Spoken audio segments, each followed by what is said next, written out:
do better than yesterday, where what? Growth and comfort do not coexist. This is about to be very uncomfortable for me.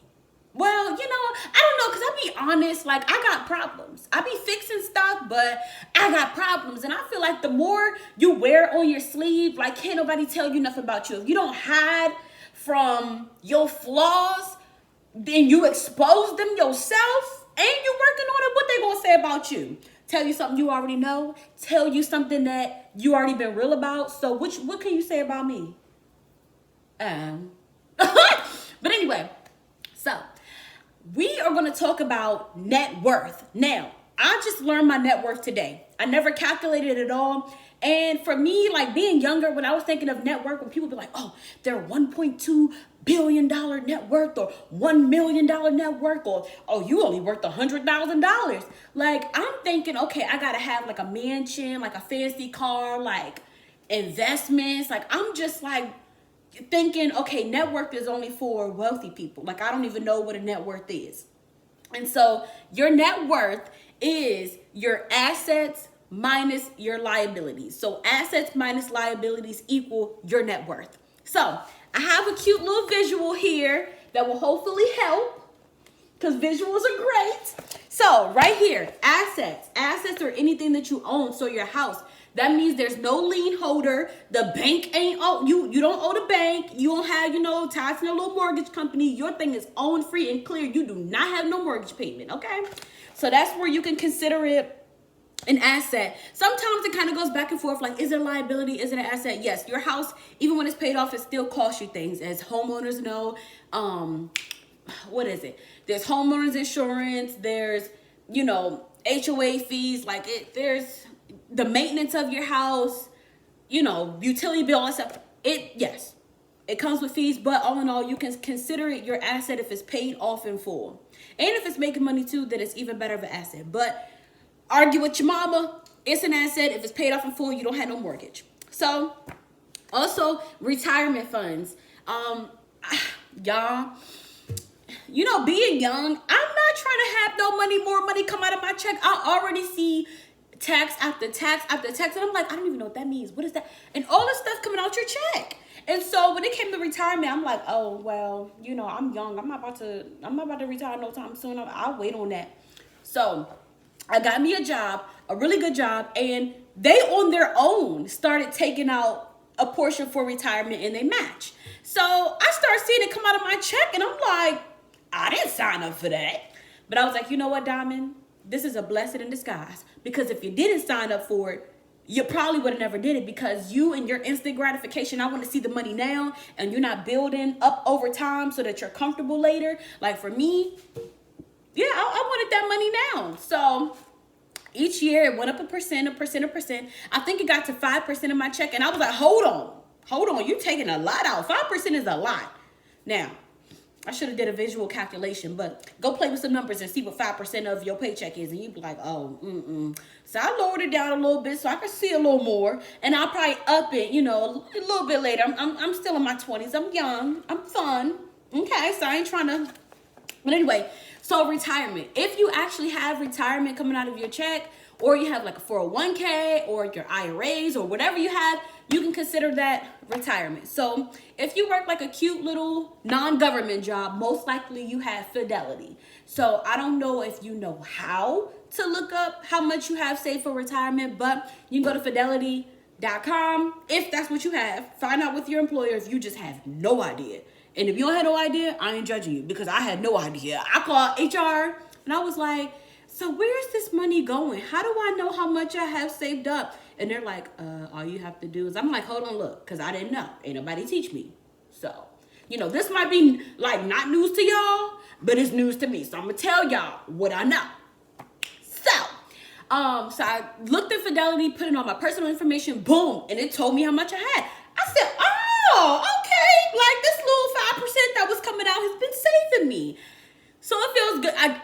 By far, if you want to know, I'm not going to tell you my exact number, but I don't even know why I won't tell you my number, because I don't really care. But still, just know it's not enough to retire. I'm not retiring no time soon. So with that being said, I got to find more ways to make money, because I'm not trying to be working until I'm 70 years old. So when I find out stuff, I'm going to tell y'all. Or if you work for the government, check your TSP. Just find out with your HR where your retirement is going. That money, you can add to your asset. What else they got here? Your car, if your car is paid off in full, that's an asset. Yes, your car does cost you money, so it can be viewed as a liability. But when we're calculating our net worth, you can consider that an asset. Me, my car ain't paid off, so, you know, I got a lot of liabilities. I'm going to tell you that. I got a lot of liabilities. So, let's talk about the liabilities. Boom. In red. Cool. So, your mortgage, if you still have mortgage payments each month, so whatever your current principal balance is, then you can consider that a liability. I think it's backwards. I don't know. Student loans, however much you have left on your student loans. Your car loan, what you have left in your car. Credit cards, oh, those are liabilities. So, you want to add up what you have in your savings account, your retirement, if you have investments, if you own your car, all that stuff added up. So for me, I don't own my car. I'm definitely a renter. So that's not there. So all I had to add up was my 2 savings accounts, meaning like 2 different bank accounts, and my retirement. And I was like, okay, I'm not doing too bad. Then I add up my liabilities. I have a loan, I have a car loan, and a credit card. And so, let me just say this. It was very humbling, okay? If you must know, my net worth is about negative $3,000. So, look. You know, it might be hard to see.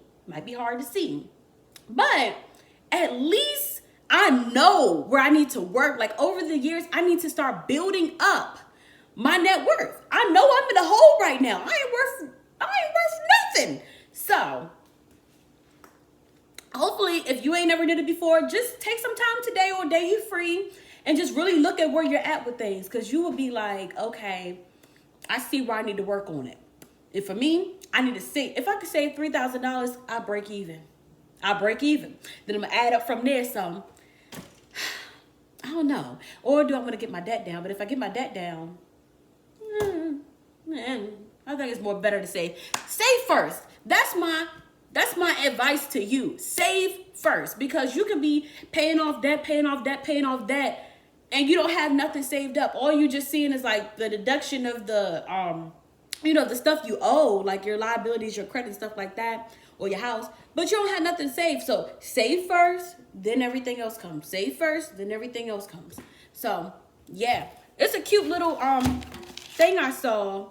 For monthly goals, you should want to save, an example, $250 a month. Can you handle that? So I save $60 a week, so that's $240. So I can add a little extra something up in there. Also, would it stay $350 in your 401k account? I don't pay attention to that. I don't know. I just have it come on with paycheck, because I'm not too, I don't be into that. Yeah, I ain't, right now, I need to focus on my net worth, because I'm owing, so I'm not trying to be, yeah. Anyway, and make sure it's not always about emergency funds. Like, make sure you're saving for something that you want, whether you want an iPad or you want a vacation, you want to buy a TV. Like, we got to cut ties. Oh, shoot. We got to cut ties with instant gratification. So instead of being like, oh yeah, I got my credit card, I'm about to buy this now, it feels so rewarding. Like back in the day when you used to save your little pennies or your lunch money, your mother gave you a little allowance, like you saved it up, and then you were able to buy this thing, and it felt so good because you worked so hard for it. Not saying you don't work hard, but a credit card is like, oh, I want that, and it's like that good feeling. And like when you first get it, it's like, oh, I got this new thing, and then you look at your bank account and then how much you owe on your credit card, and you're like, maybe not. And then you want to know something? By the time you probably save up for that thing, you probably ain't gonna want it no more. I'm just saying. So that's my little quick financial literacy piece for the day. Calculate your net worth. We're going to run through this again. Your assets minus your liabilities equal your net worth. Okay? So I'm about to go finish my little shift at work so I can add up on my assets. And y'all enjoy your day. Peace.